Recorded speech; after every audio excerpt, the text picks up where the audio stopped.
उत्तर प्रदेश की बात कर लें तो गाजीपुर लोकसभा सीट सबसे हॉट सीट मानी जाती है और बड़ा सियासी उलटफेर भी बीते दशकों में हमें देखा गया है। 2019 की बात कर लें तो यहां पर बहुजन समाज पार्टी के टिकट पर अफजाल अंसारी ने जीत हासिल की थी और इस बार वह समाजवादी पार्टी के सिंबल पर चुनावी मैदान में है। हालांकि अभी तक भारतीय जनता पार्टी और बीएसपी ने गाजीपुर सीट से अपने उम्मीदवार के नाम का ऐलान नहीं किया है। वैसे यहां पर लोग हैं, लगातार चर्चाओं का दौर चाय पर जारी है। हम उनसे बात करेंगे कि गाजीपुर की जनता इस बार क्या सोच रही है और किसे आशीर्वाद देने वाली है। क्या नाम है भैया, कहाँ के रहने वाले हैं? मेरा नीतीश सिंह है, मैं गाजीपुर का ही रहने वाला हूँ। क्या 10 सालों में 5 सालों में गाजीपुर में कितना कामकाज हुआ है? देखिए, पिछले 5 सालों में गाजीपुर में तो कोई विशेष काम नहीं हुआ है। मैं यहाँ पे अखबार से भी जुड़ा रहा और कुछ महीनों से अखबार में नहीं हूँ, अभी शिक्षक बन गया हूँ। तो अगर काम के लिहाज से देखा जाए तो गाजीपुर में ऐसा कोई विशेष काम नहीं हुआ है पिछले 5 सालों में जिसको गिनाया जा सके। 5 सालों में कोई विशेष काम नहीं हुआ है जिसे गिना। आप कैसे देखते हैं, कामकाज हुआ है कि नहीं 5 साल? नहीं, हमारे मनोज सिन्हा जी विकास पुरुष बोले जाते थे। जो पूर्वांचल में काम हो गया, रेल कम रोड जो बना, ब्रिज बना, रेल चली, नई सड़कें बनी, स्टेशन बने, लेकिन 5 साल में जो सांसद बना अपने केस मुकदमे में ही परेशान रहा, तो विकास कहाँ से करेगा? तो फिर मौका क्यों नहीं दिया मनोज सिन्हा को गाजीपुर की जनता ने? यही तो सवाल है, उनको मौका देना चाहिए। 1 लाख से अधिक वोटों से वो हार गए। नहीं, 1 लाख वोट अगले 2014 के बाद 19 में 1,06,000 बेसी वोट पाए थे, ज़्यादा वोट पाए थे। लेकिन कुछ एक लोकतांत्रिक तरीका जो होता है, यहाँ गठबंधन कर लिए लोगों ने, 2-3 लोग मिला के, जो बात है ओरिजिनल। फिर इसके बाद देखिएगा तो उस सियासी को, यानी उस सियासी समीकरण को तोड़ना तो चाहिए। विकास पुरुष आप लोग कह रहे हैं, तो क्यों मौका नहीं दिया गया? देखिए, 2019 में गाजीपुर की भोली भाली जनता को समाजवादी पार्टी और बहुजन समाज पार्टी के नेताओं ने गुमराह कर दिया। उनको गुमराह कर दिया यहाँ की भोली भाली जनता को, और इसलिए सपा के प्रत्याशी, जो गठबंधन के प्रत्याशी थे, वो जीत गए चुनाव।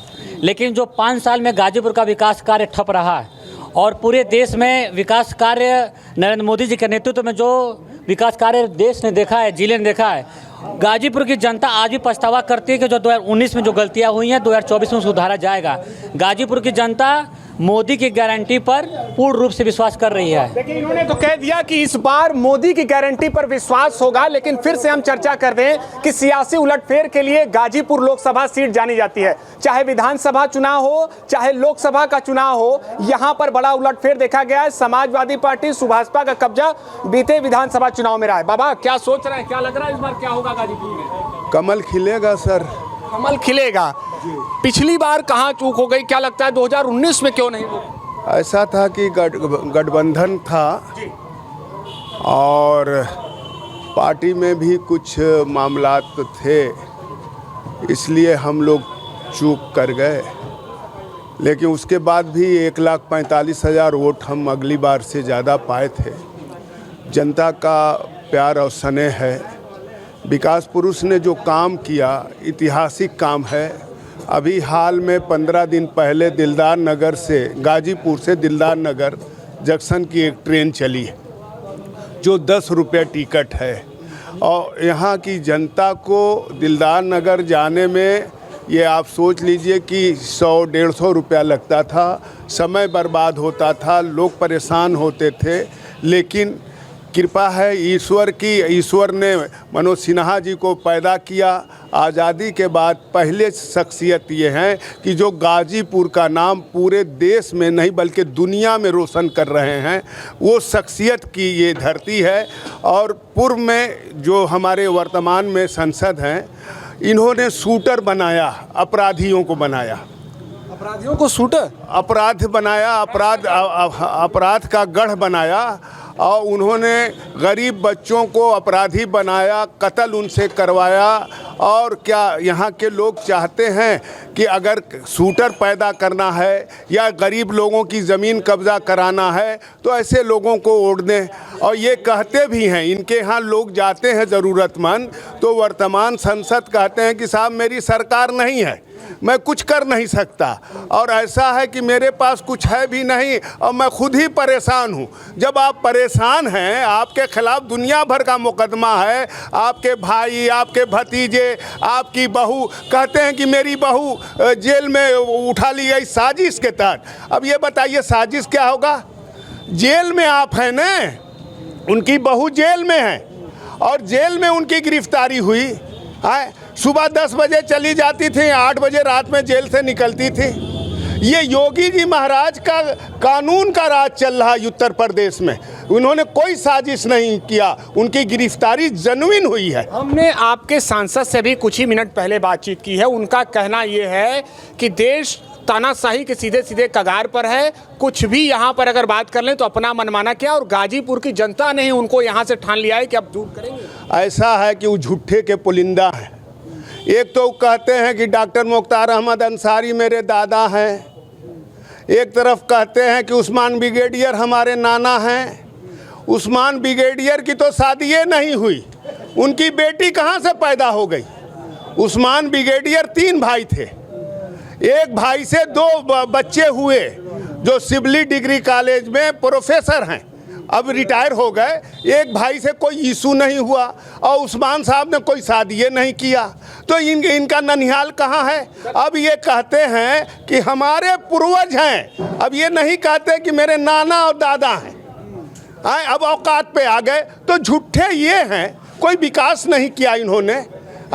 विकास के नाम पर इस बार वोट करेगी और जनता यहाँ पर हमारे साथ जुड़ी। हम सीधे सीधे कमेंट करने, आप क्या कह रहे हैं? आप जो सवाल उठा रहे हैं, जो वो कहते हैं कि हमारा परिवार बड़ा ऐतिहासिक रहा है और उसी इतिहास पे आप सवाल उठा रहे हैं, इस पर भी आपको एक बार सवाल उनसे करना चाहिए कि कोई दस्तावेज, कोई ऐसी बात है क्या जिससे आप तथ्यात्मक ढंग से सिद्ध कर सके कि जो इतिहास आपका इतना गौरवशाली रहा है वो वास्तव में सत्य है, या जनता को आप या बाहर की जनता को मीडिया के माध्यम से बरगलाते हैं। मैं कल भी कई यूट्यूब चैनल को सुन रहा था, उसमें भी वो अपनी ऐतिहासिक बातें बता रहे थे।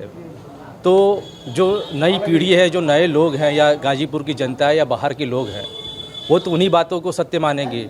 आप जो कह रहे थे और वो जो कहते हैं, ये बड़ा कंट्राडिक्शन है। का मतलब उनका ये था कि वो तो पहले अपनी पीठ थपथपाते थे, कहते थे कि हम इस पीढ़ी से आते हैं, इस परिवार से आते हैं, लेकिन अब पूरी तरीके से स्पष्टीकरण नहीं। मेरे सामने तो आज पहली बार ये विरोधाभास की स्थिति हो रही है। आप कह रहे हैं कि उनका परिवार ऐसा ऐतिहासिक नहीं है और वो कहते हैं कि उनका परिवार बड़ा ऐतिहासिक है, तो हम गाजीपुर वालों के लिए ये बड़ा कंट्राडिक्शन का विषय है कि हम किसको गाजीपुर की जनता अब क्या सोच रही है, किसे मौका दे रही है? गाजीपुर की जनता भारतीय जनता पार्टी से जो भी व्यक्ति चुनाव लड़ेगा उसको मौका देगी। यहाँ पे केवल और केवल कमल का फूल खिलेगा। 5 साल बहुत ज़्यादा कीचड़ फैल गया है और अब उस कीचड़ से पार पाना है। गाजीपुर में फिर तो एक बार कमल खिलने जा रहा है। गाजीपुर की जनता यही सोच रही है, आप क्या सोच रहे हैं बाबा, किसको मौका इस बार? गाजीपुर में भारतीय जनता पार्टी का जो विगत 5 वर्ष पहले जो विकास हुआ है, उसी विकास की सब लोग को मतलब चिंता है कि फिर भारतीय जनता पार्टी का यहाँ कमल खिले और जिस विकास जो 14 से 19 का विकास हो रहा था, उसी गति से फिर विकास पुनः उसी गति से ये विकास चाहते हैं। देखिए, एक बात कहा गया, अभी तक प्रत्याशी के नाम का ऐलान नहीं किया गया और यहाँ आप लोग सोच रहे हैं कि नहीं बीजेपी को ही हम जिताएंगे। सबसे बड़ा सवाल तो ये कि कौन आ रहा है चुनावी मैदान में? वो तो पार्टी तय करेगी, पार्टी जिसको भेजेगी उसको जिताया जाएगा। चेहरा कोई भी हो, चेहरा कोई भी हो। हाँ, नरेंद्र मोदी के नाम पे चुनाव लड़ा जा रहा है और तीसरी बार सरकार बनने जा रही है और जो भी आएगा प्रत्याशी भारतीय जनता पार्टी का, उसको वोट दे करके जनता भेजेगी सदन में। 14 से 19 और 19 से 24 क्या अंतर देखा आप? हमको अंतर ये है कि विकास दिखाई दे रहा है चारों तरफ और हाँ, सुरक्षा है, सबको सब सुरक्षित हैं। सांसद जी ने विकास किया है? नहीं, इसकी इनका तो कहीं चेहरा हम लोग नहीं देखे, चेहरा तक नहीं देखे हम लोग। 5 साल देखे ही नहीं कहीं हम लोग उनको, कोई कार्यक्रम में नहीं दिखाई दिया हम लोगों को। जिले का कोई बड़ा कार्यक्रम हुआ जो दिखाई दिए हम लोगों को।